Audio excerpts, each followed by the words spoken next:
வாழ்க வளமுடன். ஓம் நமச்சிவாய. அனைத்து தமிழ் உள்ளங்களுக்கும் வணக்கம். தென்மேற்கு பருவமழை தொடங்கப் போகும் அற்புதமான மாதம் இந்த ஜூன் மாதம் ஆகும். வைகாசியும் ஆனியும் இணைந்த மாதம், கோவில்களில் திருவிழாக்கள் நிறைந்த மாதம். அப்பேற்பட்ட இந்த ஜூன் மாதத்தில் நடக்க இருக்கும் ஒரு சில கிரகங்களின் பெயர்ச்சிகள் மிக மிக முக்கியமானவையாக கருதப்படுகின்றன. ஒரே சமயத்தில் பல கிரகங்கள் அதிக பலம் பெற்று ஆட்சியாக அமரும் அமைப்பு இந்த ஜூன் மாத கிரக பெயர்ச்சியில் ஏற்படுகிறது. இந்த ஆண்டு ஜூன் மாதம் நடக்கும் பெயர்ச்சிகளில் மிக மிக முக்கியமான ஒன்று செவ்வாய் பெயர்ச்சியாகும். சில மாதங்களாகவே பகை கிரகங்களுடன் சஞ்சரித்து வந்த செவ்வாய் பகவான் தற்போது தன்னுடைய சொந்த வீட்டில் ஆட்சி பலம் பெற்று சஞ்சரிக்கப் போகிறார். ராகுவிடம் இருந்து விலகி தனித்து பயணம் செய்வது பல ராசிகளுக்கு யோகம் கொடுக்கும். ஜூன் 1ஆம் தேதியே செவ்வாய் பகவான் மேச ராசிக்கு இடப்பெயர்ச்சி ஆகின்றார். சுக்கிர பகவான் ஜூன் மாதம் 12ஆம் தேதி மிதுன ராசிக்கு இடப்பெயர்ச்சி அடைகிறார். இது லட்சுமி நாராயண யோகத்தை ஏற்படுத்தும். சூரிய பகவான் ஜூன் 15ஆம் தேதி மிதுன ராசிக்கு பெயர்ச்சி ஆகிறார். இது ஆனி மாத பிறப்பை குறிக்கும். மிதுன ராசியில் பெயர்ச்சியடையும் புதன் பகவானால் 3 ராஜயோகங்கள் உண்டாகும். சனி பகவான் மாத இறுதியில், அதாவது ஜூன் மாதம் 30ஆம் தேதி வக்கர பெயர்ச்சி அடைகிறார். சனியின் பார்வையில் செவ்வாய், சனி மற்றும் செவ்வாய் ஆட்சி பலம் போன்றவைகளால் சில நெருக்கடிகளை உண்டாக்கும். குரு பகவானின் சுப பார்வை கன்னி ராசியில் இருக்கும் கேது பகவானின் மீது படுவதால் ஒவ்வொரு ராசிக்கும் குறிப்பிடத்தக்க மாற்றங்கள் ஏற்படும்.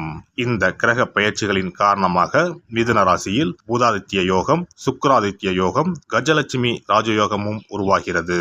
இதன் காரணமாக சில ராசிக்காரர்களுக்கு அதிர்ஷ்டமும் பணவரவும் பதவி உயர்வும் தன வரவும் கிடைக்க வாய்ப்புள்ளது. இனி உங்கள் ராசிக்கான பலன் என்ன என்பதனை பற்றியும், அசுப பலன் ஏற்படுமாயின் ராசிக்காரர்கள் வழிபட வேண்டிய தெய்வம், மேற்கொள்ள வேண்டிய பரிகாரம் என்ன என்பதனை பற்றியும் காண்போம். ரிஷபராசி அன்பர்களே, உங்கள் ராசிநாதன் சுக்கிரன் உங்கள் ராசியிலேயே இருக்கிறார். இது உங்களுக்கு மிகவும் பக்கபலமாக இருக்கும். இந்த ஜூன் மாதம் உங்களுக்கு அற்புதமான மாதமாக இருக்கும். நினைத்த காரியங்கள் அனைத்தும் நிறைவேறும். ராசிநாதன் பலமாக இருப்பதனால் உங்கள் ஆசைகள் நிறைவேறும். உடல் நலம் நன்றாக இருக்கும். மனத்தெளிவு உண்டாகும். வீடுமனை வாங்கும் யோகம் உண்டு. ஆடை ஆபரணங்கள் வாங்கும் யோகமும் உண்டு. செய்யும் முயற்சிகள் அனைத்தும் சாதகமாக முடியும். வேலை தேடுவோருக்கு நல்ல வேலை கிடைக்கும். 5ஆம் இடத்தில் கேது பகவான் இருப்பதனால் இதுவரை தடைகள் அதிகமாக இருந்திருக்கும். புத்திர பாக்கியம் இல்லாமல் இருந்திருக்கும். குலதெய்வ கோவிலுக்கு செல்ல முடியாத நிலை இருந்திருக்கும். காதலிப்போருக்கு இடையே கருத்து வேறுபாடு போன்றவை உண்டாகியிருக்கும். தற்போது ராசிக்கு 5ஆம் இடத்தை குரு பகவான் பார்ப்பதனால் அற்புதம் நிகழப்போகிறது. பிரிந்திருந்த காதல் ஜோடிகள் ஒன்று சேர்வார்கள். இப்போது முயற்சி செய்தால் உங்கள் காதல் எந்த பிரச்சனையும் இன்றி திருமணத்தில் முடியும். குலதெய்வ கோவிலுக்கு செல்ல முடியாத நிலை மாறும். உங்கள் வேண்டுதல்கள், சுப நிகழ்ச்சிகளை உங்கள் குலதெய்வ கோவிலில் நிறைவேற்றலாம். எந்த தடையும் இருக்காது. குழந்தை இல்லாமல் தவிப்போருக்கு புத்திர பாக்கியம் கிடைக்கக்கூடிய அற்புதமான காலகட்டம் இதுவாகும். திருமணம் ஆகாத ரிஷபராசியினருக்கு இந்த மாதம் திருமண வாய்ப்பு கைகூடி வரும். நல்ல வரன் அமையும். மனதிற்கு பிடித்த வரன் அமையும். பூர்வீக சொத்துக்களில் இருந்த பிரச்சனைகள் தீரும்.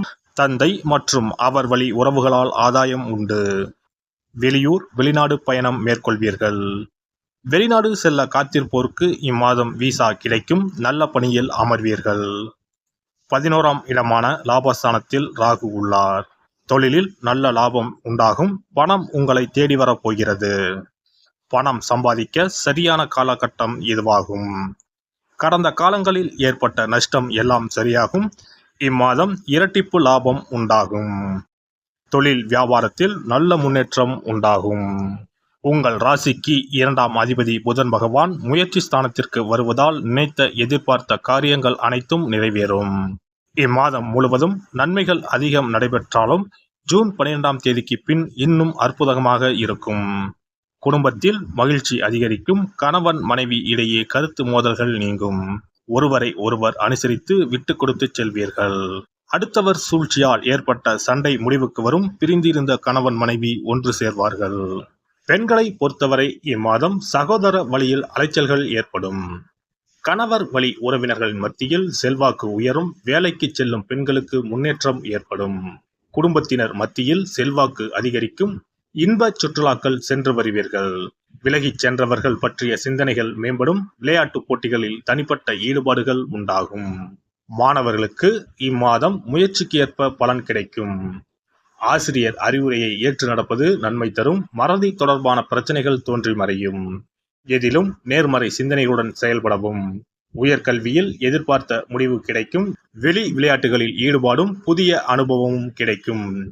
விரும்பிய பாட பிரிவுகளிலும் சேர்வீர்கள். அரசியல்வாதிகளை பொறுத்தவரை இம்மாதம் அனுகூலமான பலன்கள் உண்டாகும். வெளிவட்டத்தில் மதிப்பு மரியாதை உயரும். முயற்சிக்கு உண்டான பாராட்டுகள் கிடைக்கும்.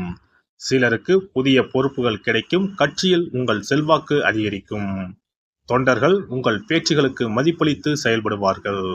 இம்மாதம் மேலும் சிறப்பாக அமைய சனிக்கிழமை தோறும் அனுமனை வழிபட செயல்களில் இருக்கும் தடைகள் விலகி வெற்றி கிடைக்கும்.